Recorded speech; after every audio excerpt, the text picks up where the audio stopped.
I'm Ashley Williams, 30, female. I live in a small apartment that constantly smells like vanilla and caramelized sugar, a hazard of my profession. For the past 5 years, I've been the head pastry chef at the Gilded Spoon, a restaurant that was my entire world.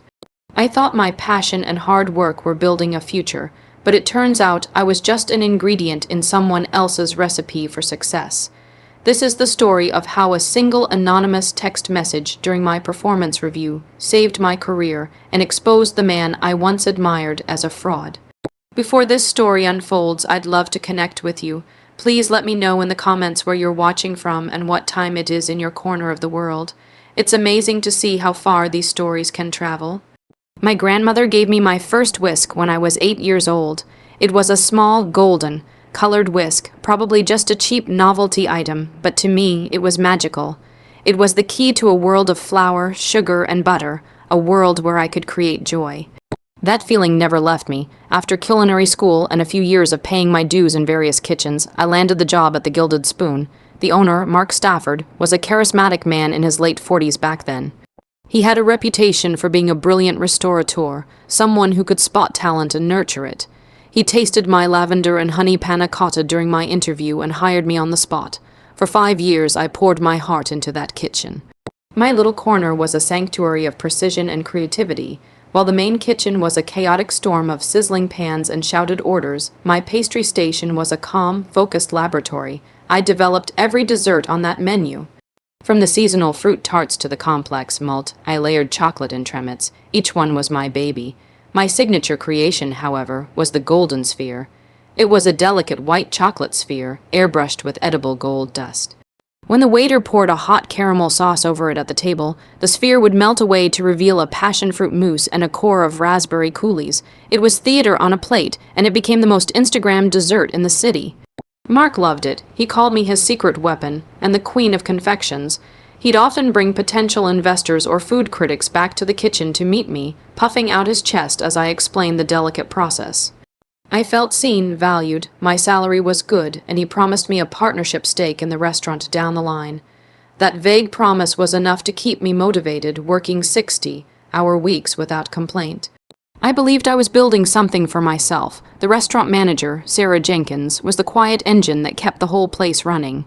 She was a no-nonsense woman of about 40, with kind eyes that saw everything. She managed the chaotic schedules, dealt with demanding customers, and navigated Mark's unpredictable moods with a calm efficiency that I deeply admired. We weren't close friends, but there was a mutual respect there.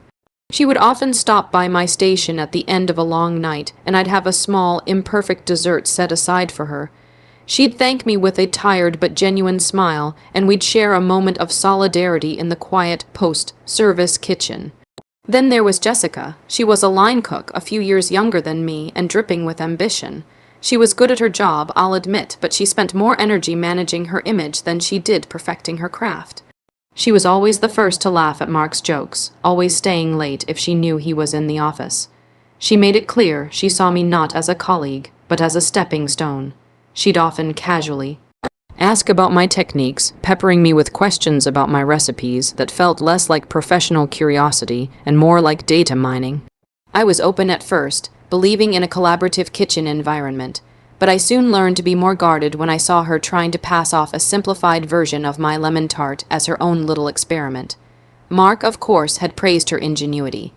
That should have been my first red flag, but I was naive. I believed that true talent, my talent, would always shine through in the end. I couldn't have been more wrong.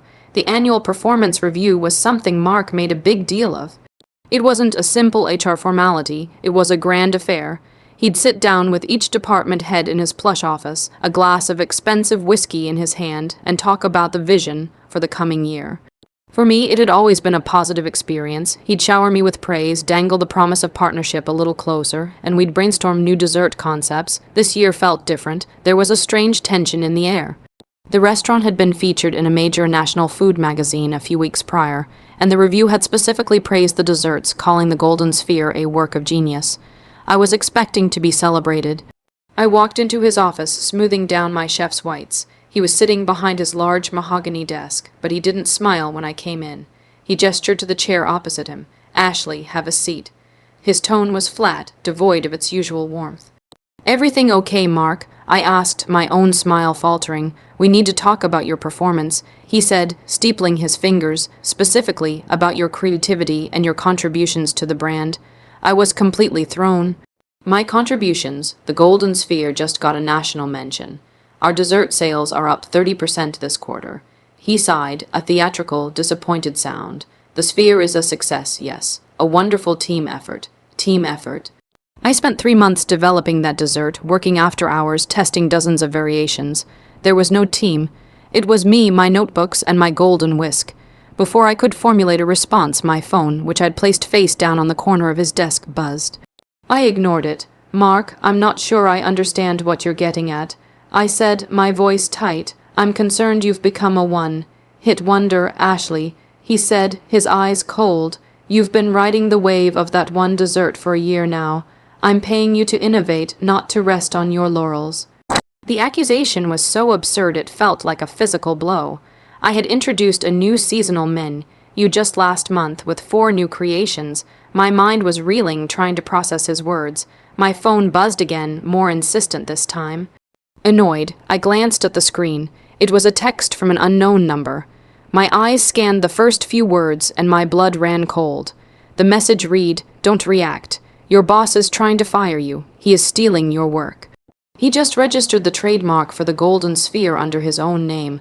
I stared at the screen, the words blurring together.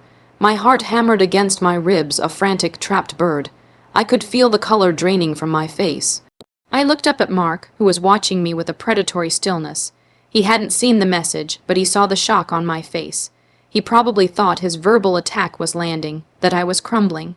"Don't react," the words from the text echoed in my head. It was the hardest thing I'd ever had to do. I wanted to scream, to throw his accusations back in his face, to hold up my phone and expose him right there. But some primal instinct for survival took over. A strange, icy calm washed over my panic.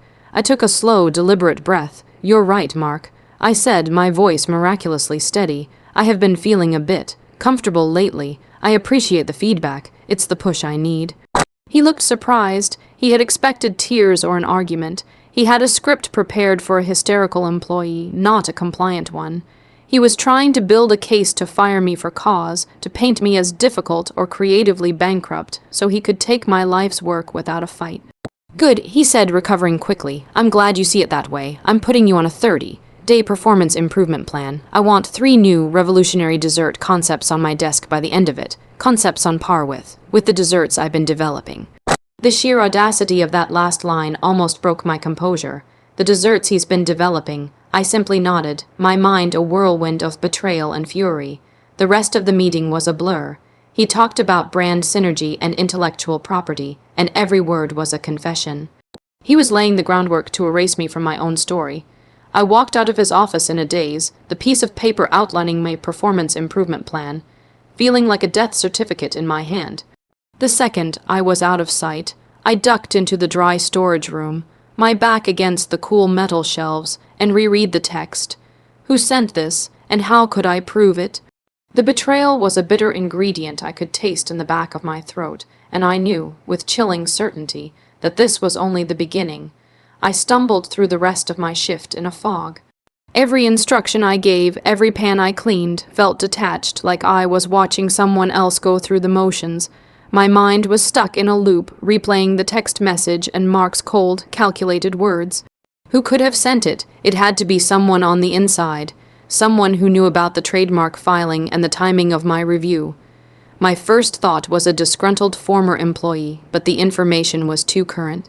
When the kitchen was finally quiet, the last of the staff gone for the night, I pulled out my phone. I stared at the unknown number, my thumb hovering over the call button. It was a huge risk. If it was a prank, I'd look like a fool.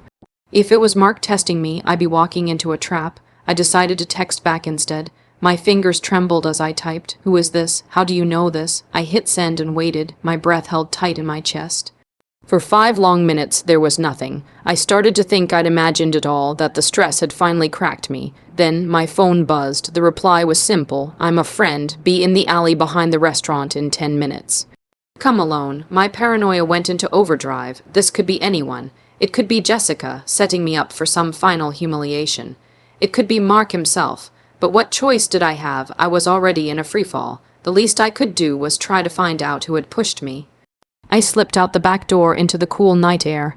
The alley was dimly lit by a single flickering bulb, smelling of stale beer and old grease. The shadows seemed to move, and every sound made me jump.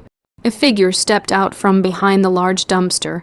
It was Sarah, the restaurant manager. My jaw almost hit the greasy pavement. Of all the people I had considered, she was the last one I expected. She was always so professional, so loyal to Mark, so firmly part of the restaurant's establishment. "Sarah," I whispered, my voice barely audible. "Ashley," she said, her usual composure replaced by a nervous energy. "Thank you for coming. I was worried you wouldn't. You sent the text. Why, how?" The questions tumbled out of me. She took a deep breath. "I've worked for Mark for almost 10 years. I've seen him do this before. Not on this scale, maybe, but the pattern is the same. He finds young, hungry talent, squeezes every drop of creativity out of them. And then, when they start asking for the credit or the compensation they deserve, he finds a way to push them out. He takes their ideas and calls them his own." She explained that 2 years before I was hired, there was a brilliant young savory chef named David. He developed a signature braised short rib dish that put the Gilded Spoon on the map. Once the dish got famous, Mark started referring to it as his grandmother's recipe. He put David on a performance improvement plan, citing his attitude problem, and David eventually quit, broken and defeated. "Mark still has that dish on the menu. I always felt guilty about David," Sarah continued, her voice filled with regret.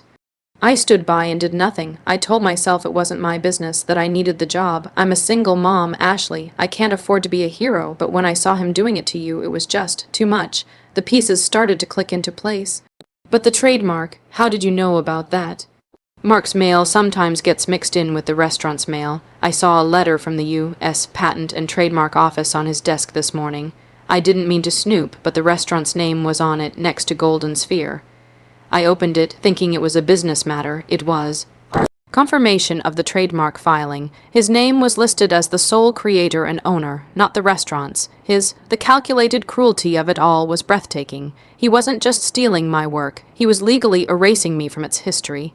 "He's setting you up," Sarah said urgently. "The performance plan is a paper trail. He wants to fire you for incompetence, so you'll have no credibility if you try to fight him. He knows you don't have the money for a long legal battle." She was right. I was living paycheck to paycheck, a reality for most people in the restaurant industry. So what do? I asked, a wave of hopelessness washing over me. It's my word against his. He's a respected figure in this city. I'm just a cook. Sarah's eyes hardened with a resolve that startled me. "No," she said, her voice firm. "You're the artist. He's just the man who sells the paintings, and we're not going to let him get away with it this time. We're going to need proof, hard, undeniable proof." In that dark, grimy alley, a fragile alliance was formed. For the first time in hours, I didn't feel completely alone. Sarah's warning had been the spark, but her confession was the fuel. The shock was slowly being replaced by a cold, simmering rage. Mark had underestimated me. He'd underestimated Sarah. He thought we were just quiet, compliant employees. He didn't realize that in a kitchen, it's always the quiet ones you have to watch out for. Our investigation began in secret.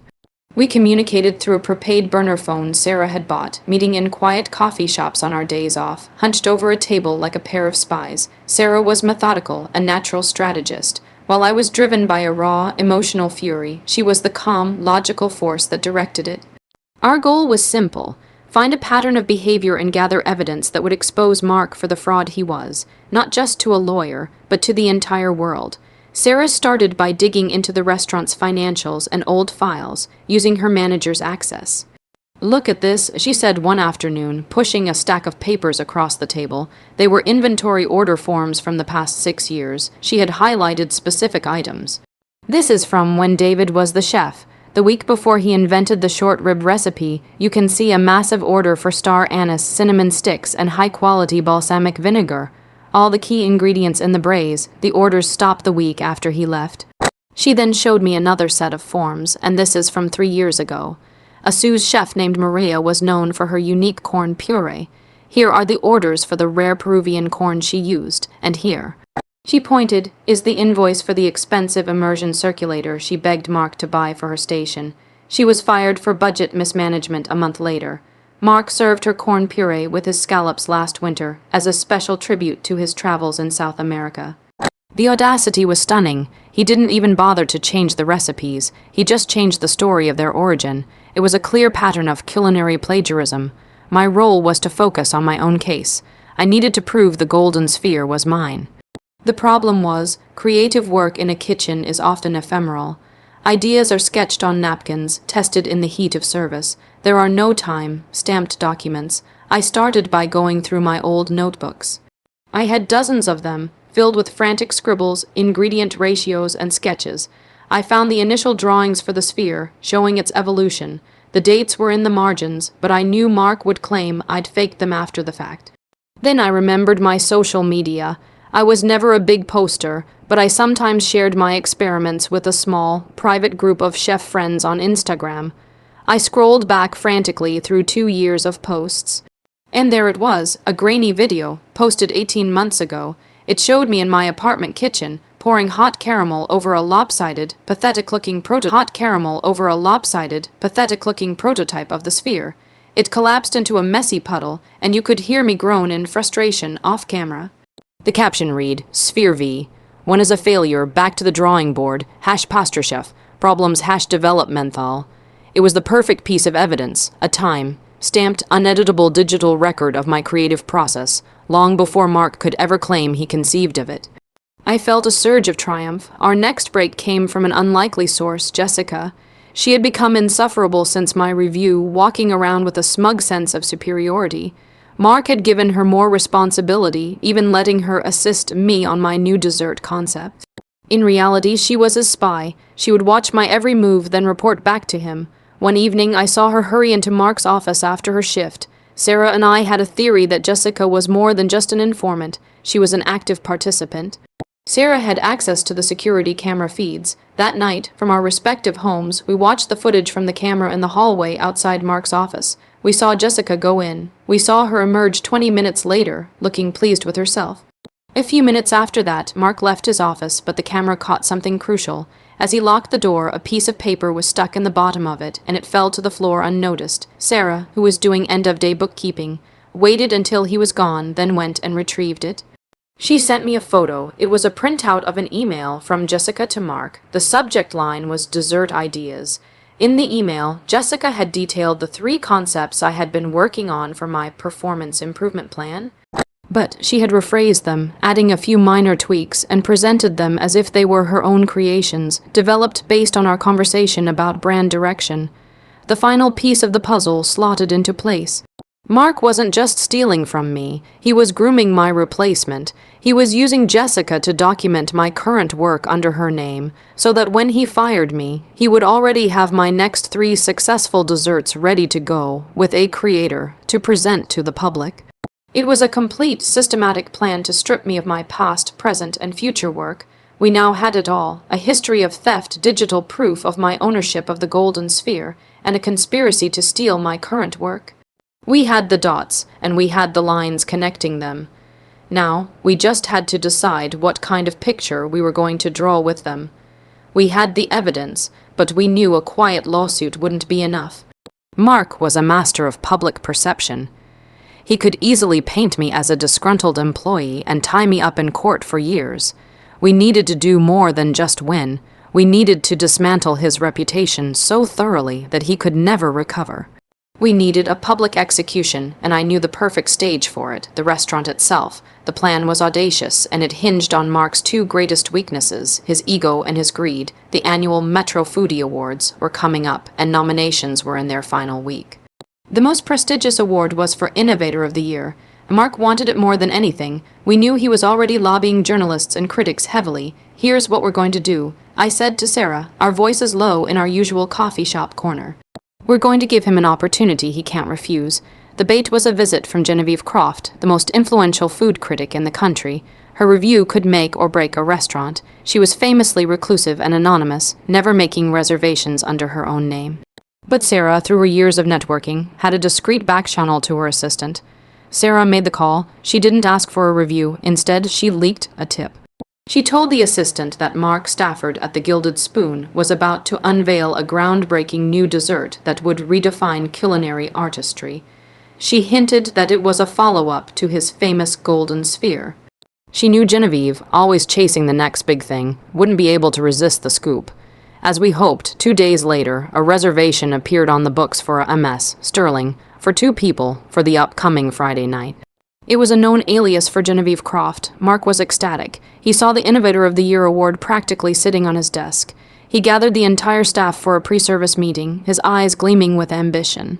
"People, this Friday is the most important night in the history of this restaurant," he announced. "Genevieve Croft will be dining with us. I expect nothing less than perfection, and for this special occasion, I will be personally debuting a new creation, a dessert that I have been working on in secret for months." I saw Jessica shoot me a triumphant smirk from across the room. I felt a cold knot of dread and excitement in my stomach. The trap was set. Now for the second part of the plan. Mark needed a dessert to present. My performance improvement plan was due at the end of the week. I spent the next 2 days working feverishly, not on 3 concepts, but on one. I designed the most complex, most beautiful, most me dessert I could possibly imagine. It was called the Phoenix. It involved a nest of spun sugar, so fine it looked like golden thread. Inside the nest sat a shimmering ruby-red pomegranate sorbet egg. The egg was filled with a liquid center of spiced chai panna cotta. It required multiple components, precise temperature controls, and a very steady hand. It was also, crucially, visually stunning and completely original. I wrote up the recipe in meticulous detail, including diagrams and instructions. I made it look like a professional presentation. Then, on Thursday, the day before the critics' visit, I submitted it to Mark for my review. I played the part of the dutiful employee, meekly handing over my work. "This is just one concept, Mark," I said apologetically, "but I wanted to get this one perfect. I really took your feedback to heart." He took the document, his eyes scanning it with greedy speed. He could barely contain his excitement. He saw the diagrams, the exotic ingredients, the theatrical potential. It was exactly what he needed. "This shows promise, Ashley," he said, his tone patronizing. "A good starting point. I can see you've been trying. I'll take this under advisement." He thought he was dismissing me. He had no idea that I had just handed him the weapon of his own destruction. The recipe was the bait. I knew he wouldn't be able to resist claiming it as his own, especially with Genevieve Croft on her way. I had even included a few deliberate, subtle flaws in the written instructions, tiny details that only the true creator would know how to navigate during execution, but that a thief working from paper alone would almost certainly miss. The nest of spun sugar, for instance, was incredibly sensitive to humidity. The recipe didn't mention the need to work with it in a climate-controlled room. Our kitchen, on a busy Friday night, was anything but. I spent the rest of the day prepping my station, a sense of grim purpose settling over me. Sarah and I exchanged a single, loaded glance across the bustling kitchen. The stage was set, the bait was taken.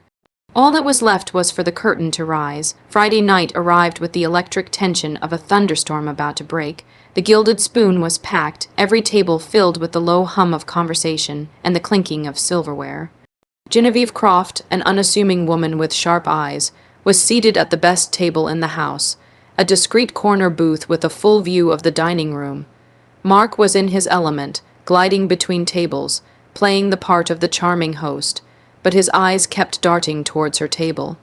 He had spent the entire afternoon in the kitchen, not cooking, but supervising. He'd ordered Jessica to prep all the components for his new dessert, the Phoenix. He followed my recipe to the letter, barking orders at her.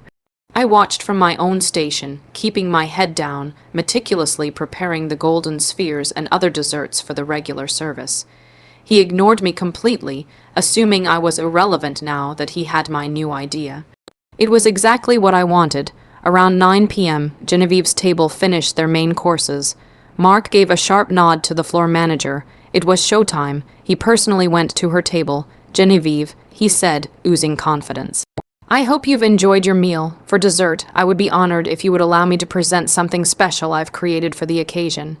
She gave a small, inscrutable smile. "I'm always interested in innovation, Mark." Mark retreated to the kitchen, his face flushed with adrenaline. "Jessica, bring the components. I'll do the plating myself at the pass." This was it. Sarah was positioned near the kitchen's entrance, phone in her pocket, ready to record. I took a deep breath. As Mark and Jessica began assembling the dessert under the heat lamps of the pass, I saw the first sign of trouble. The spun sugar nest, which had been prepared hours ago and left sitting out in the hot, humid kitchen, was starting to wilt. The delicate golden threads were becoming sticky, losing their structure. Mark, focused on the grandeur of his presentation, didn't notice. He placed the pomegranate sorbet egg into the slightly sagging nest. He drizzled the sauce around the plate. He added the final garnish. It still looked impressive, but I knew its structural integrity was compromised. He personally carried the plate out to the dining room, holding it aloft like a trophy.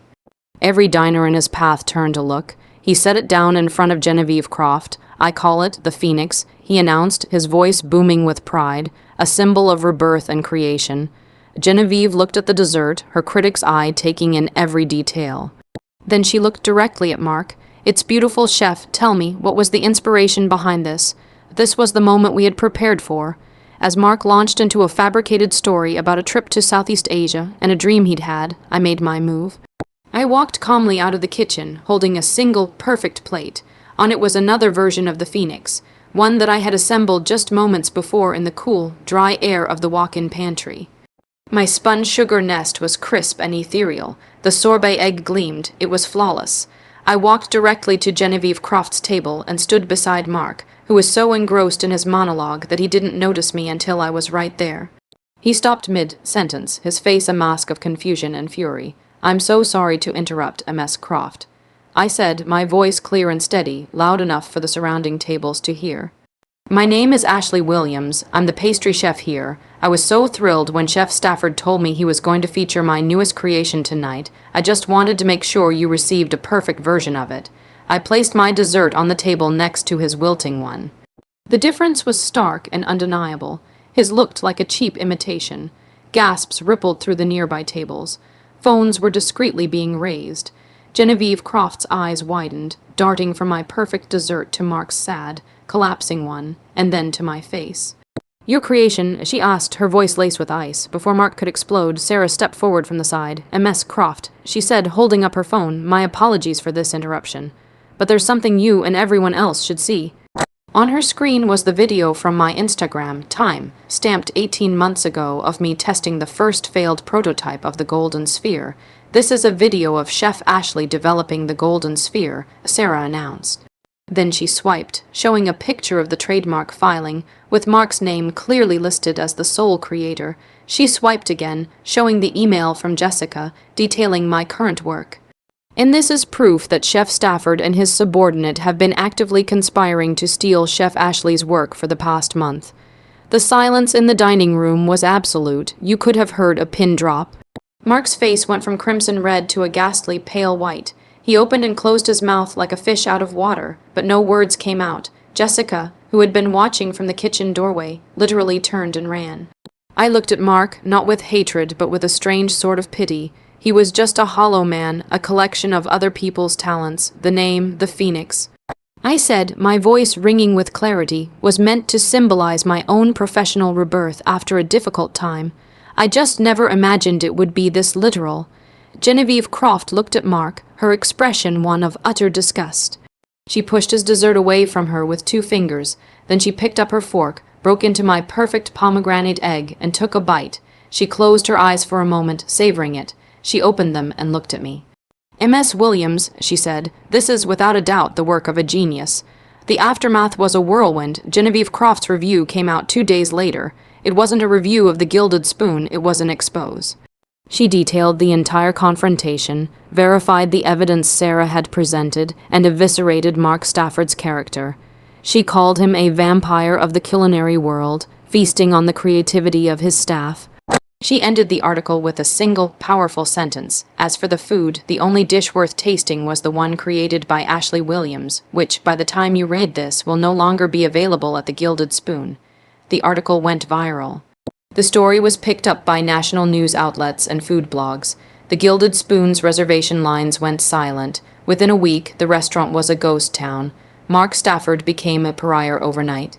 I heard through the grapevine that he was facing multiple lawsuits, including one from the former chef, David, who was inspired by my story to finally seek justice for his own stolen recipe. The day after the confrontation, I had walked into the restaurant, packed my knives and my golden whisk, and quit. Sarah quit an hour later. We walked out of the Gilded Spoon together, blinking in the bright afternoon sun, and for the first time in a long time, we both felt free. We spent the next few weeks decompressing. We met for coffee, but instead of planning secret investigations, we talked about the future. The story had given me an unexpected platform. I had publishers reaching out about cookbook deals and investors calling with offers to back my own project. It was overwhelming and incredible. One of those calls was from a small investment group that specialized in funding women-led businesses. They had read the article and were impressed not just with my talent, but with my courage. They didn't just want to fund a restaurant. They wanted to fund me and Sarah as a team. 6 months later, Sarah and I stood on a dusty, construction-filled site that would soon be our own restaurant. It wasn't going to be big or flashy like the Gilded Spoon. It was going to be small, intimate, and honest. A place where the menu listed the names of the farmers who grew the produce and where every single person on staff, from the dishwasher to the head chef, was valued and credited for their work. We decided to call it Scratch. It was a nod to starting over, to building something authentic from the ground up, and of course to the simple, honest act of cooking. My name was on the lease, my recipes were in the book, and my golden whisk hung on a small hook in what would soon be my new kitchen. It wasn't a story of revenge, not really. Revenge is about ending something. This was about a new beginning. I had lost my job, but I had found my voice, my integrity, and a partner in Sarah who had risked everything to do the right thing. And that was a recipe for a future that was sweeter than any dessert I could ever create.